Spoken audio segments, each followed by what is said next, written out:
How much of your day do you think that you live in resistance to what is, where you're just constantly battling, fighting what you don't want, or things that are uncomfortable for you, or your anxieties? Like, you actually live in so much resistance.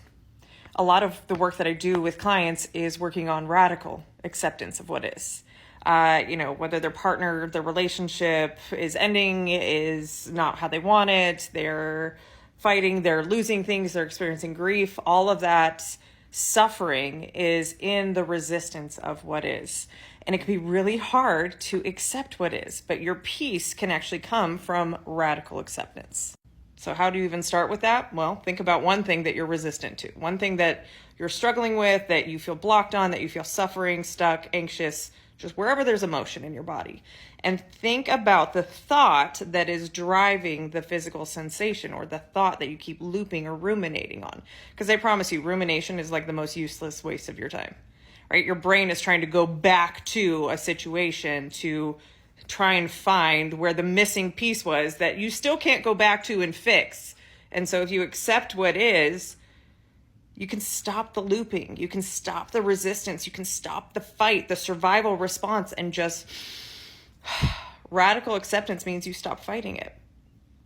Now, as soon as I say that, your brain is going to try and fill in, but wait, but what about? That but puts you back into resistance. So it does take some practice for you to be able to control and or replace the thoughts that are driving the resistance. So there are a lot of practical skills and tools that you can learn and practice to start to feel better.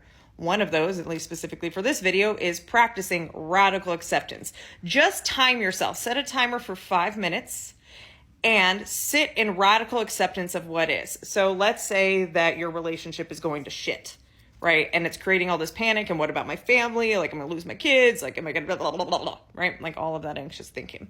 And just sit with, my relationship might end. And sit there and see what comes up. And don't prevent anything from coming up. Sit in the moment of discomfort. The more you can learn to sit in the discomfort rather than avoid it and push it away, the less uncomfortable it's going to be. Why? Because emotions are temporary. Emotions have a lifespan of about 30 to 40 seconds until you start feeding it with the looping and the ruminating, which then feeds the hormones that are getting dumped in your body that don't feel very good, like cortisol or adrenaline.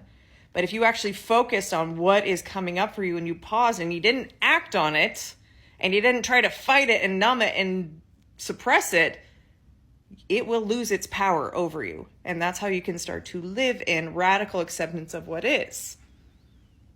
So how'd you do?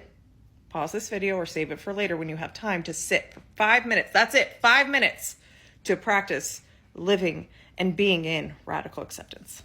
And hey, my name's Tara, and I'm on a mission to create a self-aware army, because I accept that there's not a lot of self-aware people out there. And I'm also doing something to change it.